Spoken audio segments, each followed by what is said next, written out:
Alhamdulillah, puji dan syukur kita panjatkan kehadiran Allah Subhanahu wa taala yang telah memberikan kita taufik dan hidayah, nikmat iman dan Islam, sehingga pada saat ini kita bisa merasakan nikmatnya keimanan, nikmatnya Islam. Dan juga pada saat ini Allah anugerahkan kita bisa hadir untuk duduk bersama-sama di majelis ilmu. Mudah-mudahan Allah berikan duduknya kita di majelis ilmu ini sebagai nilai ibadah yang tinggi di sisi Allah Subhanahu wa taala. Mudah-mudahan duduknya kita di majelis ilmu ini sebagai penyebab Allah mengampuni dosa-dosa kita, sebagai asbab Allah mengabulkan segala hajat kita, sebagai asbab Allah mempermudah segala urusan kita, dan mudah-mudahan sebagai asbab Allah Subhanahu wa taala menyembuhkan segala macam penyakit kita, penyakit saudara kita, penyakit anak-anak kita, sahabat-sahabat kita, baik penyakit zahir ataupun penyakit batin. Dan mudah-mudahan Allah angkat penyakit tersebut dengan pengangkatan yang sempurna. Amin ya rabbal alamin. Salawat dan salam kita diakan kepada junjungan kita Nabi besar Muhammad sallallahu alaihi wasallam serta para sahabat wa tabi'in wa tabi'ut tabi'in ila yaumil akhir, dan mengucapkan Allahumma shalli wa sallim ala sayyidina Muhammad wa ala ali sayyidina Muhammad. Para hadirin Allah Subhanahu wa taala, masuk kita pembahasan berikutnya, yaitu furudul wudu. Fardu wudu.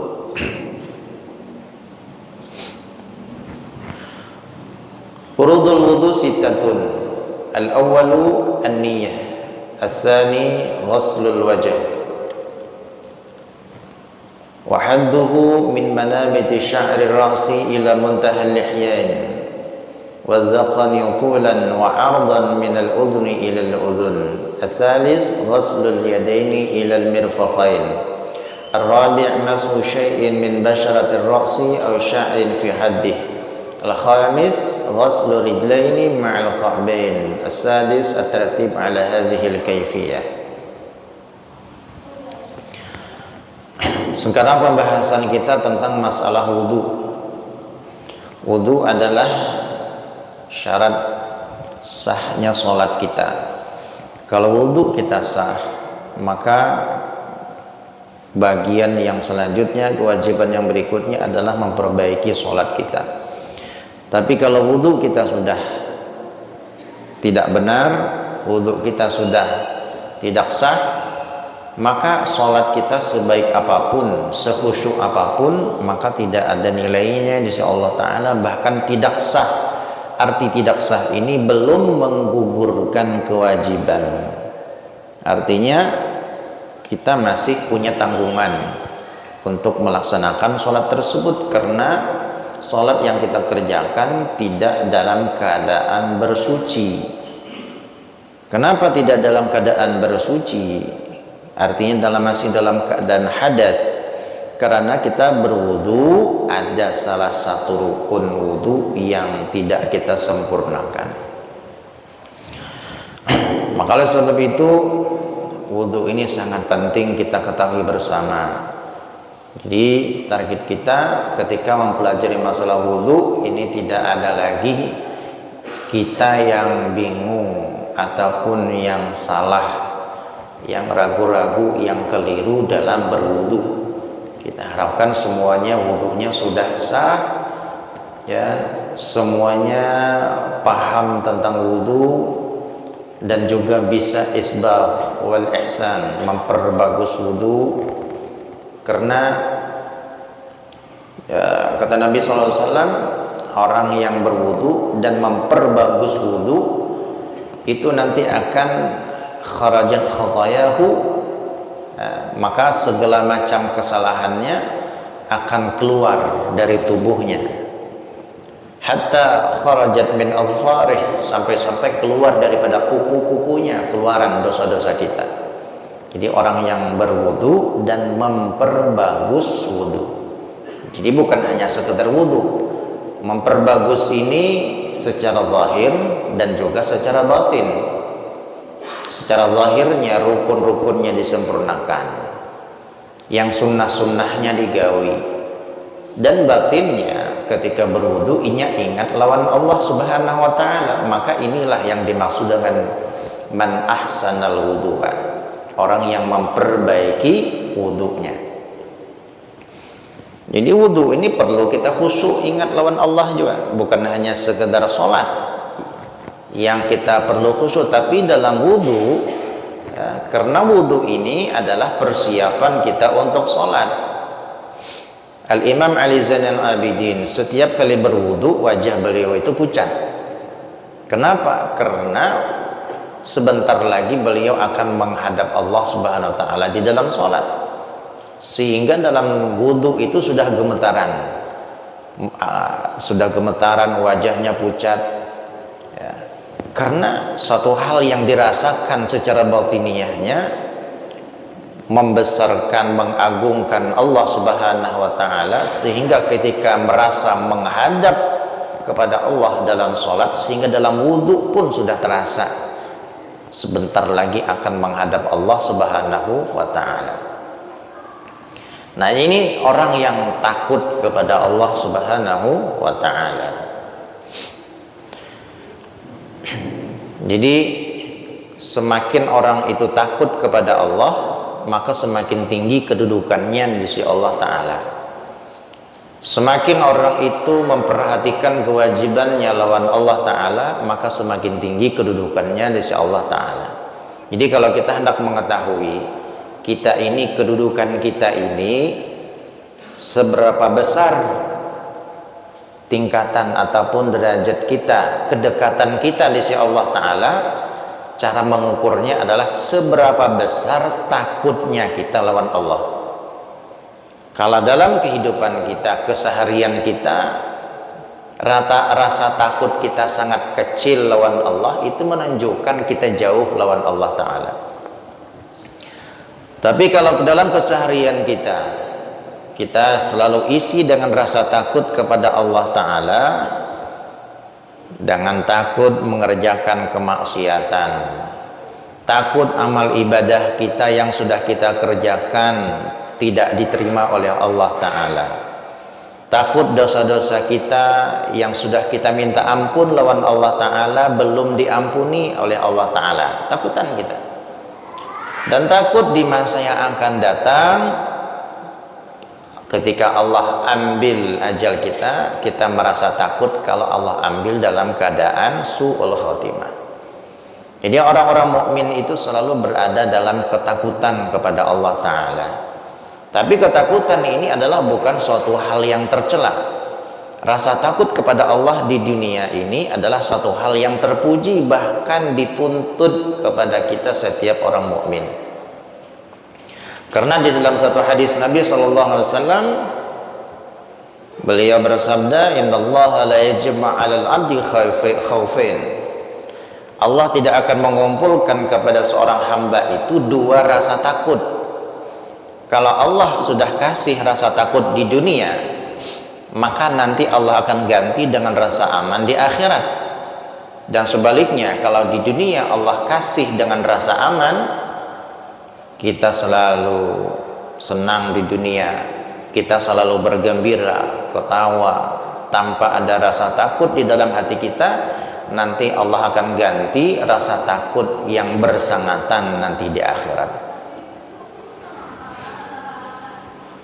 Nah, jadi Al-Imam Ali Zainal Abidin ini menunjukkan saking kuatnya iman beliau yang terbukti ketika dalam berwudu sudah takut lawan Allah, sudah gemetaran dan sudah pucat wajahnya, karena sebentar lagi akan menghadap Zat yang maha kuasa, Zat yang maha perkasa, ya, Zat yang menciptakan dunia dan isinya. Bahkan semua kita makhluknya adalah ciptaan dari Allah Subhanahu wa ta'ala. Jadi benar-benar dirasakan oleh beliau sehingga muncullah rasa takut.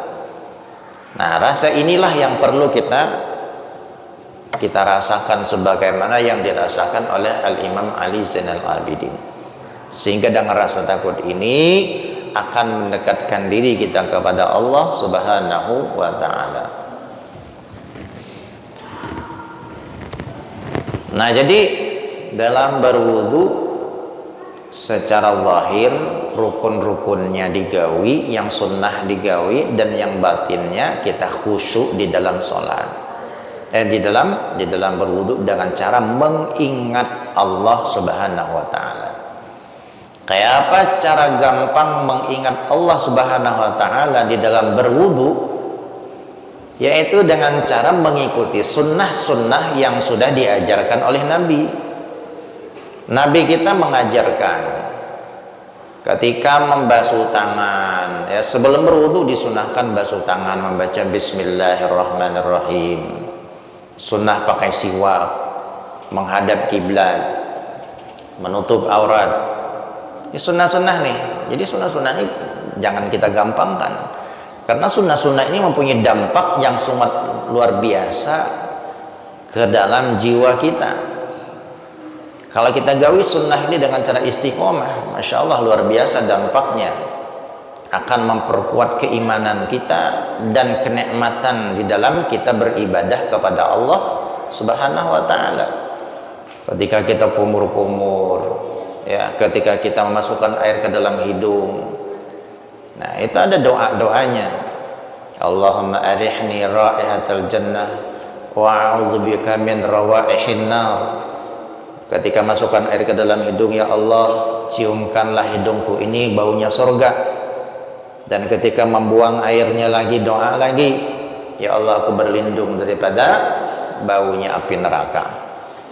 Jadi secara tidak langsung ketika kita berdoa mengingat langsung lawan Allah, walaupun di dalam hati. Habis itu kita basuh wajah, yang sunnah dulu, kita baru nanti kepada yang wajib. Ketika membasuh wajah, Nabi kita SAW mengajarkan untuk baca doa, Allahumma bayyid wajhi yawma tabyaddu wujuh wa taswaddu wujuh. Ya Allah, putihkanlah wajahku, yang mana pada hari itu engkau putihkan wajah-wajah dan engkau hitamkan wajah-wajah hambamu. Ketika membasuh tangan, berdoa lagi. Basuh tangan kanan, Allahumma a'tini kitabi min yamini wa hasibni hisaban yasira. Ya Allah, berikanlah kitab catatan amalku nanti di akhirat dari sebelah tangan kananku, dan hisablah aku dengan hisab yang ringan. Ketika membasuh tangan kiri, doa lagi, ya. Allahumma la tu'tini kitabi min shimali wala min wara'i dhahri. Ya Allah, janganlah engkau berikan catatan amalku nanti dari sebelah kiri atau dari belakang. Ketika mengusap rambut, baca doa lagi, Allahumma harrim sya'ri wa bashari 'alan nar. Ya Allah, haramkanlah rambutku dan wajah, haramkanlah rambutku dan kulitku daripada api neraka. Mengusap kedua telinga, berdoa pulang, Allahumma ja'alni minal ladzina yastami'una al-qawla fayattabi'una ahsana. Ya Allah, golongkanlah aku kepada orang-orang yang ketujuh mendengar yang baik-baik dan mengikuti yang baik-baik itu. Sesudah mengusap kedua telinga, itu disunahkan mengusap pundak kita. Ini pundak, nih, leher, disunahkan mengusapnya dengan membaca doa Allahumma fukka raqabati minan nar wa ajirni minas salasil wal aghlal. Ya Allah, jauhkanlah ataupun selamatkanlah pundakku ini daripada api neraka. Membasuh batis kanan dan batis kiri, baca doa lagi Allahumma tsabbit qadamayya 'ala sirat yauma tazillul aqdam. Ya Allah, kuatkanlah kakiku ini, tetapkanlah, lengketkanlah kakiku ini untuk menyeberang jembatan Siratul Mustaqim, yang mana pada hari itu sangat banyak kaki-kaki yang tergelincir ketika menyeberang jembatan tersebut. Nah, jadi mulai kita awal wudhu sampai akhir wudhu kita baca doa, yang mana tujuannya mulut kita membaca doa, hati kita pun hadir, ya, memaknakan apa yang kita ucapkan tadi, sehingga mulai awal wudu sampai akhir kita ingat kepada Allah Subhanahu wa taala. Karena di dalam hadis yang lain, barang siapa yang berwudu, man zakarallaha fil wudu, barang siapa yang mengingat Allah Subhanahu wa taala di dalam wudunya mulai awal wudu sampai akhir, maka Allah akan menghapus seluruh dosa-dosa yang ada di seluruh jasadnya, mulai ujung rambut sampai ujung kaki diampuni oleh Allah taala kesalahan-kesalahannya kalau kita ingat lawan Allah selama kita berwudu. Tapi kalau kita dalam wudu kada ingat lawan Allah, Allah hanya mengampuni ataupun menghapus kesalahan-kesalahan yang takana air wudu saja. Mana yang takana air wudu? Wajah, rambut, telinga, tangan, kaki, itu aja yang diampuni Allah. Sedangkan yang kada kana air wudu kada diampuni oleh Allah Ta'ala. Itu diantara kelebihan orang yang ingat kepada Allah ketika berwudu. Nah, kayak apa cara ingat Allah? Ya dengan cara baca doa tadi. Itu selain kita dapat kelebihan dan keutamaan daripada doa tadi, dan di samping itu juga secara kada langsung kalau kita mulut kita berdoa, hati kita ingat kepada Allah Subhanahu wa taala. Setelah berwudu jangan lupa baca doa. Apa doanya? Asyhadu an la ilaha illallah wahdahu la syarikalah wa asyhadu anna Muhammadan abduhu rasuluh. Allahumma ja'alni minat tawwabin wa ja'alni minal mutatahhirin wa ja'alni min ibadikas salihin. Hendak ditambah lagi dengan doa yang lain boleh. Nah, misalnya tambah lagi Allahumma barik li fi auladi wa dzurriyyati wa tullabi wa azwaji fafadhhum wa la tatazukna birrahum. Karena di antara doa yang mustajab adalah doa setelah wudu. Nah, doa kita yang bagus di situ, hendak minta doa minta ampunan dari Allah, hendak minta tadi keberkahan, dan tutup dengan doa kafaratul majlis, subhanakallahumma wa bihamdika asyhadu an la ilaha illa anta astaghfiruka wa atubu ilaih. Jadi setelah wudhu kita jangan langsung jalan, kita sisakan waktu ya kurang lebih 1 menit untuk berdoa kepada Allah Ta'ala. Yang Nabi SAW setelah wudhu berdoa lawan Allah, sampai-sampai dengan seriusnya Nabi berdoa itu, Nabi mengangkat tangan yang lumayan tinggi, bahkan kata sahabat sampai kelihatan putih ketiaknya beliau. Artinya tinggi, mengangkat tangan itu tinggi. Saking seriusnya beliau dalam berdoa setelah wudhu.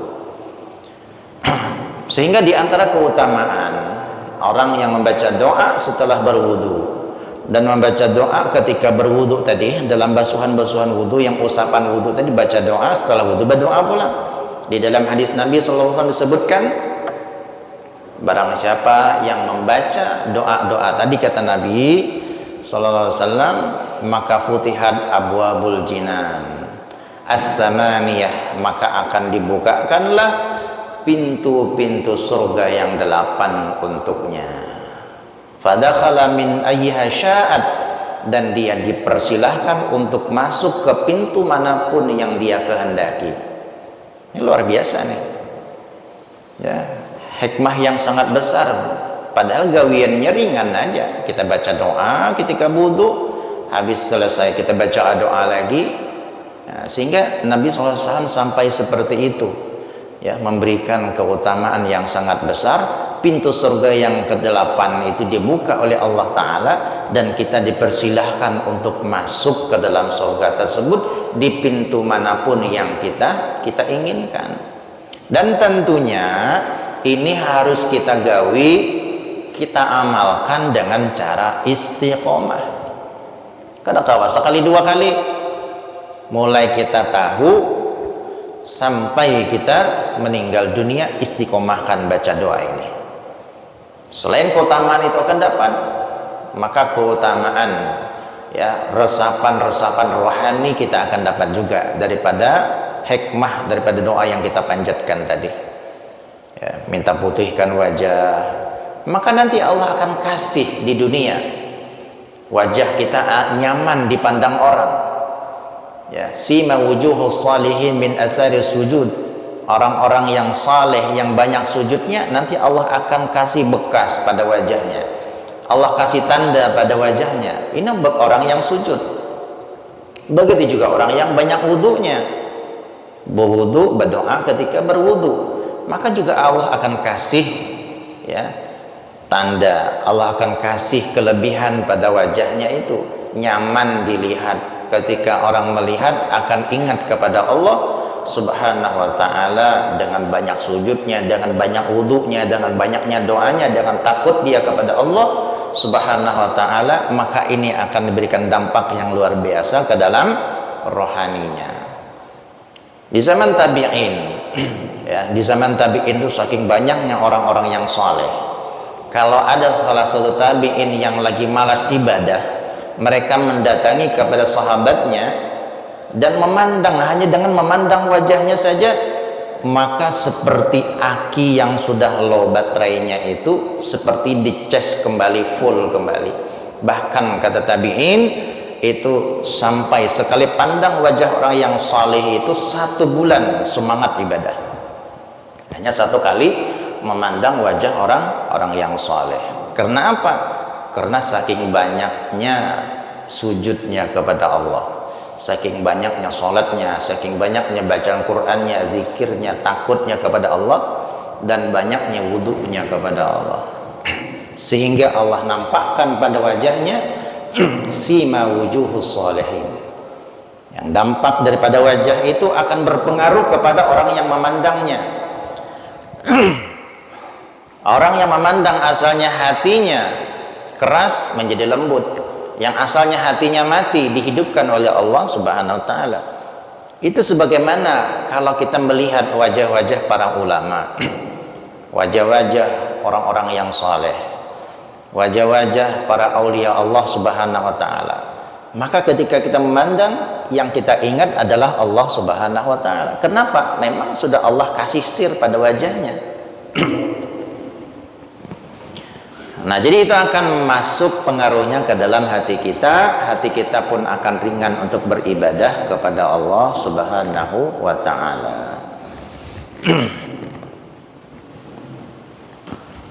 Para hadirin bukan Allah Subhanahu wa ta'ala. Nah, jadi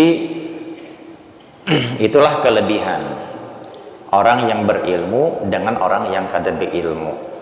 Kita tahu nih sudah dapat ilmunya nih, ilmu wudhu sudah kita dapatkan ya, fadilah wudhu kita sudah dapatkan, apalagi istiqomah dalam wudhu, kada bebatalan wudhunya luar biasa lagi. Hendak guring berwudhu ya, kalau ingin meninggal dalam keadaan wudhu maka dihitung dan digolongkan sebagai orang yang mati syahid. Orang yang mati syahid insya Allah ya bakal masuk ke dalam surganya Allah Subhanahu wa ta'ala setiap hendak guring berwudhu. Hendak melakukan perjalanan berwudu juga, karena kata Nabi SAW, barang siapa melakukan perjalanan keluar daripada rumahnya dan terkena musibah, fala yalumanna ila nafsah, kalau inya kada dalam keadaan berwudu. Jadi kalau kita dalam melakukan perjalanan, usahakan wudu dulu di rumah, karena kalau kita berwudu kita akan dijaga oleh Allah Ta'ala daripada hal-hal yang tidak dikehendaki, dan akan dijaga oleh para malaikatnya Allah Subhanahu wa ta'ala.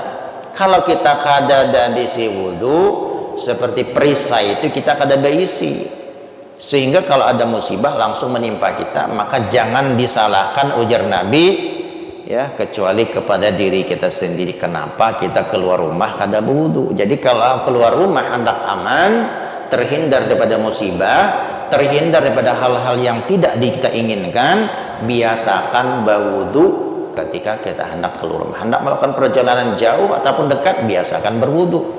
Mau tidur, biasakan berwudu. Maka ini akan mendapatkan hikmah yang sangat luar biasa apabila kita lakukan dengan cara istiqomah. Istiqomah itu memang berat ya, istiqomah itu memang berat, tapi itu harus kita paksakan. Ya, orang yang mampu istiqomah, al-istiqomatu khairun min alfi karamah. Orang yang mampu istiqomah maka akan lebih baik daripada 1000 kemuliaan, 1000 karamah. Ini istiqomah. Istiqomah dalam wudu, istiqomah dalam salat, istiqomah dalam zikir, istiqomah dalam baca Quran. Itu semuanya adalah karomah untuk kita. Dan itu merupakan suatu kemuliaan yang sangat besar. Tapi kada semua orang bisa istiqomah ini. Maka kalau kita punya amaliyah, ya, maka kalau kita punya amaliyah, lebih baik sedikit tapi istiqomah daripada banyak sehari 2 hari ampih. Misalnya baca sholawatnya mampu 100 kali sehari tapi mampu istiqomah, lebih baik daripada orang yang baca 1000 kali sehari tapi seminggu aja kada dilanjutkan lagi ke oyuhan. Lebih baik 100 tapi terus menerus sampainya mati. Zikir, baca istighfar 100 kali sehari mampunya. Itu lebih baik daripada membaca istighfar 500 kali cuman hanya waktunya paling sebulan kada kawalik melanjutkan karena bosan, kelapahan. Nah, jadi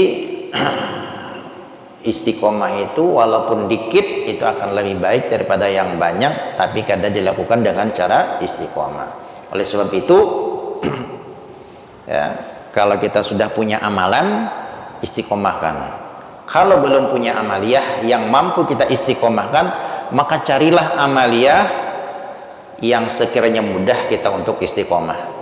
Jangan sampai dalam hidup ini kita kada ada amaliyah sehari-hari yang mampu kita istiqomah. Jangan ada yang amaliyah cabut-cabutan. Hari ini hendak ini, kena minggu kena belain pulang amaliyah. Jangan.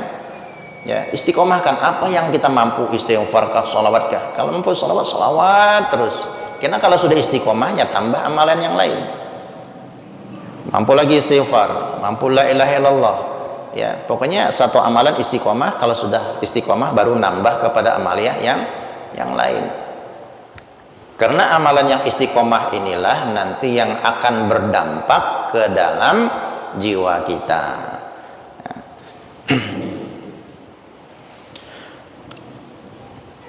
Jadi insyaallah masalah rukun wudu kita akan lanjutkan pada yang akan datang ya. Masalah niat, gawian-gawian yang zahir tadi, rukun-rukun wudu insyaallah kita akan lanjutkan. Sekarang kita sudah membahas tentang adab-adab dan sunnah-sunnah berwudu. Mudah-mudahan apa yang kita sampaikan diberikan manfaat oleh Allah Subhanahu wa taala kepada kita semua, khususnya pada ulun yang menyampaikan. Mudah-mudahan Allah mudahkan kita istiqomah.